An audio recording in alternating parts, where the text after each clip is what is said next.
நேற்று ஈவினிங்லேருந்து ஆரம்பிச்சது. ஒரு சிலது சொல்கிறேன், ஒரு சிலது சொல்ல முடியாது.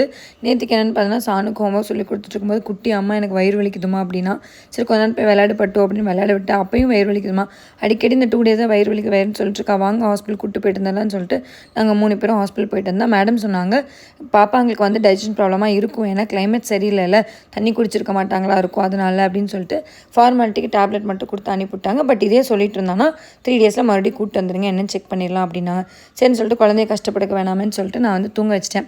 மார்னிங் எழுந்துச்சி குளிச்சுட்டு ரெடி ஆகிட்டு நான் போய் காலில் மெட்டி பார்க்குறேன், மெட்டி காணோம். எனக்கு ரொம்ப கஷ்டமாக போச்சு. அப்போ என்னடான்னு போய் பார்த்தா மெட்டி உடஞ்சிருக்கு. எனக்கு ஒரே அழுக. என்னதான் இருந்தாலும் சென்டிமெண்ட்டில், அதுவும் இல்லாமல் பேபி ஷவர் அன்னைக்கு எனக்கு அவங்க அப்பா கிஃப்ட் பண்ண மெட்டி அது. ரொம்ப அழுதுட்டேன். அவங்க அப்பா வந்துட்டு அழுதுட்டு இருக்காத, இன்றைக்கி ஈவினிங் வாங்கி தரேன், சாணு கொண்டு போய் ஸ்கூலில் விட்டுட்டு வா, மழை வந்துட்டுருக்கு அப்படின்னு சொன்னாங்க. சரின்னு சொல்லி மழையில் நனையிறதுக்குள்ளே போய் விட்டுட்டு வந்துடலான்னு சொல்லிட்டு இருந்தால் அதுவும் நனைஞ்சிட்டேன். ட்ரெஸ் எல்லாம் நனைஞ்சு ட்ரான்ஸ்பரண்ட்டாகி எனக்கு அங்கேருந்து ஓட்டு வரதுக்குள்ளே ரொம்ப கஷ்டமாக போச்சு.